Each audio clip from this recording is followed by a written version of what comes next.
Back in 2021, bridges were released in Modern Horizons 2, Benefer 2.0 Romance Research, and I built Jund Cascade with cards like Annoyed Altisor and Boarding Party and a deck designed to maximize value. The plan was simple yet effective.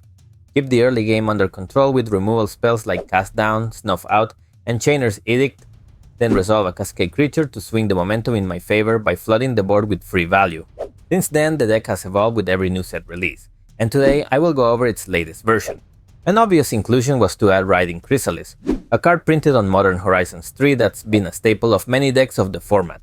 Technically, Cleansing Wildfire is good for this deck, but I'm not gonna use it because number 1, I hate it, and number 2, it makes you vulnerable to artifact hate.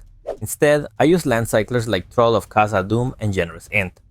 These not only ensure I hit my land drops, but also double as powerful late-game threats.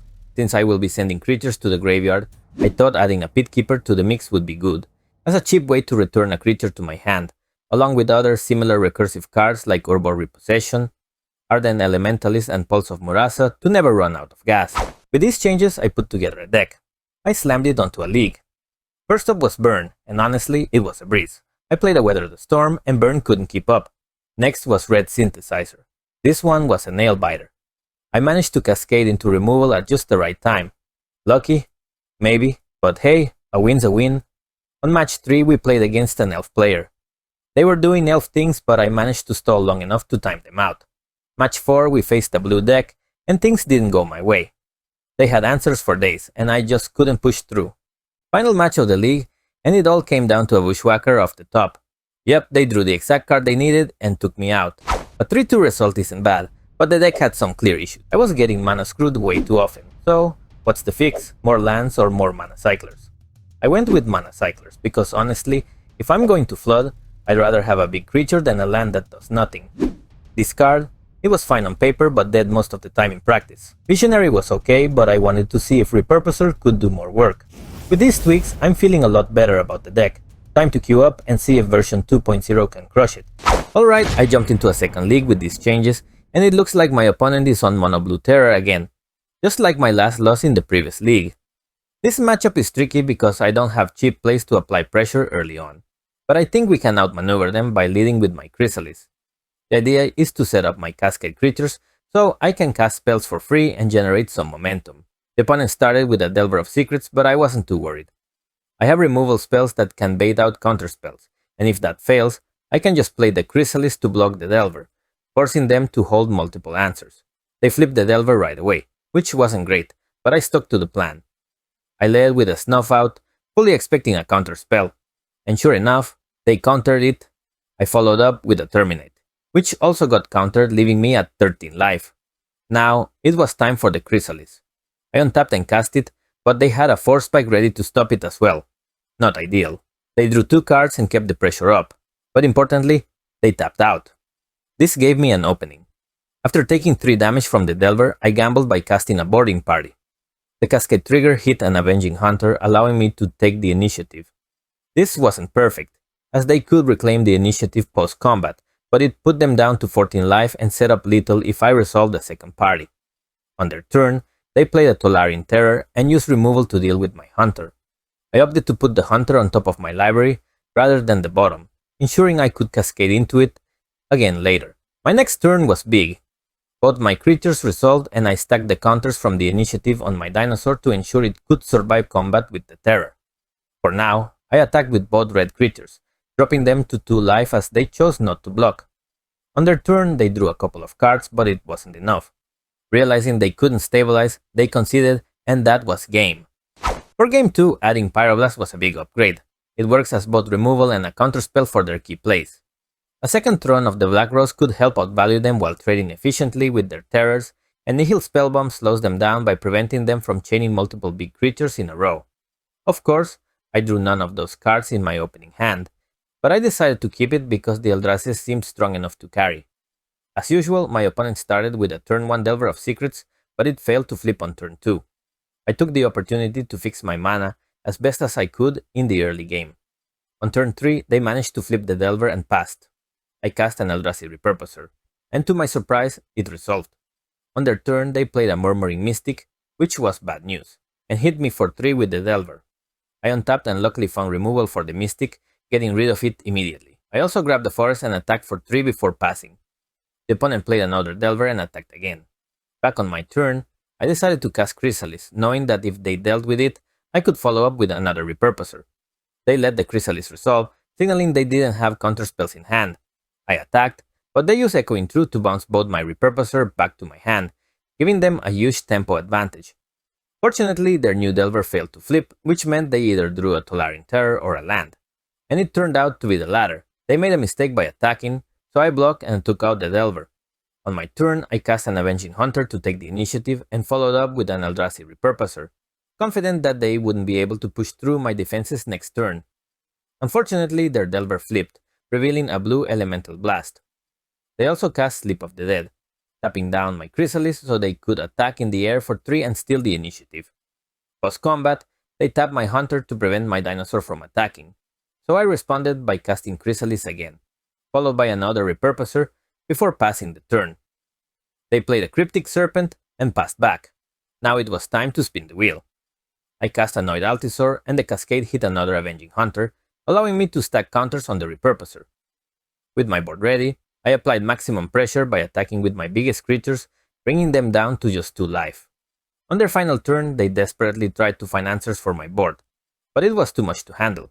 With no way to stop my next attack, they conceded, and I secured the match. For match 2, I faced Boggles. Unfortunately, this meant that all my main deck removal, except for the Accursed Marauders, was useless against their creatures. My only hope was that they would have a slow start, giving me enough time to draw my big creatures. I played an Eldrazi Repurposer, and since they failed to play any relevant enchantments early, I felt a glimmer of hope. I attacked for the turn and passed. On their next turn, they found an Ancestral Mask and equipped it, attacking back. Realizing my removal spells couldn't target their creatures, I used one to destroy my own Eldrazi, which created a token. This extra mana allowed me to cast Annoyed Altisaur ahead of schedule. This was a huge swing. The Altisaur cascaded into a boarding party, which in turn cascaded into an Ardenn Elementalist, returning Urborg Repossession to my hand. I attacked with the party for 6 damage, but they chump blocked to prevent it.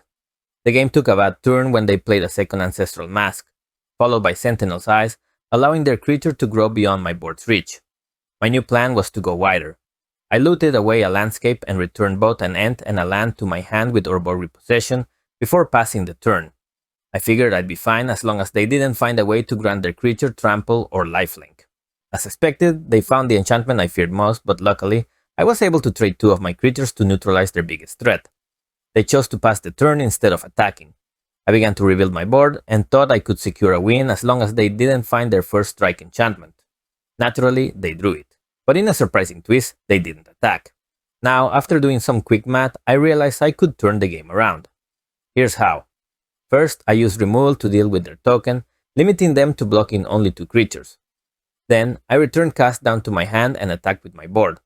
Before they could deal damage to one of my creatures, I used cast down to kill my own creature, preventing them from gaining life, and this gave me just enough damage to win the game. For game 2, I swapped in the Glimmer and Arms of Hadar to replace the useless removal, and added a second Thorn of the Black Rose, always a welcome addition. On turn 2, my opponent played both a Glade-covered Scout and an Ethereal Armor, quickly establishing a strong presence on the board.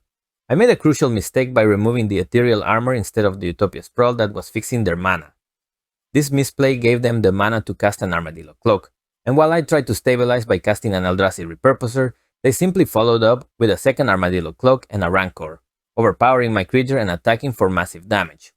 My new plan was to double block with another Repurposer, but they played an Ancestral Mask, turning their creature into a 15-power monster. At that point, I had no choice but to scoop. Lesson learned, I moved on to game 3 with a hand similar to my previous one. This time, I adjusted my approach. On their upkeep, I shuffled away their enchantment with the Glamour, ensuring they couldn't draw a copy right away. They played a Malevolent Rumble and passed, while I played an Eldrazi Repurposer and did the same. On their next turn, they cast a Boggle and a second Rumble, setting up their board. As I untapped, I used Arms of Hadar to wipe their creatures before they could stack enchantments on them. They recovered by playing a Glade-covered Scout and enchanting it with Armadillo Cloak, putting me on the defensive. All I could do was search for a forest with my generous Ent and pass the turn. The plan now was to use both the Glamours during combat to ambush the Scout and remove its most dangerous enchantments. As expected, they played back-to-back spells, eventually turning the scout into an 8/8 threat. When they attacked, I executed my plan. I shuffled away their most impactful enchantments, and my repurposer was able to block and kill the scout. With enough mana available, I cast my freshly drawn Troll of Khazad-dûm, which stabilized the board. After a few more turns, I secured the win and took the match. After an unfortunate concession to a friend and taking a loss against Jund Wildfire midrange, tough matchup by the way, I found myself paired against Grixis Affinity. Yep, one of the best decks in the format. No pressure, right? The plan here was simple: land a Riding Chrysalis, ramp hard, and start slamming Cascade threats. But Grixis Affinity, they were having none of it. They started strong with a Refurbished Familiar, ripping a card out of my hand, and followed it up with a Mere Enforcer. Okay, cool, manageable. I used Cast Down to take out the Enforcer and worked on fixing my mana. But then, disaster struck. They landed a second Familiar, another discard, drew a couple of cards of Thoughtcast, and started applying some real pressure. I untapped, slammed my Chrysalis, and thought, next turn we party. Spoiler, no party.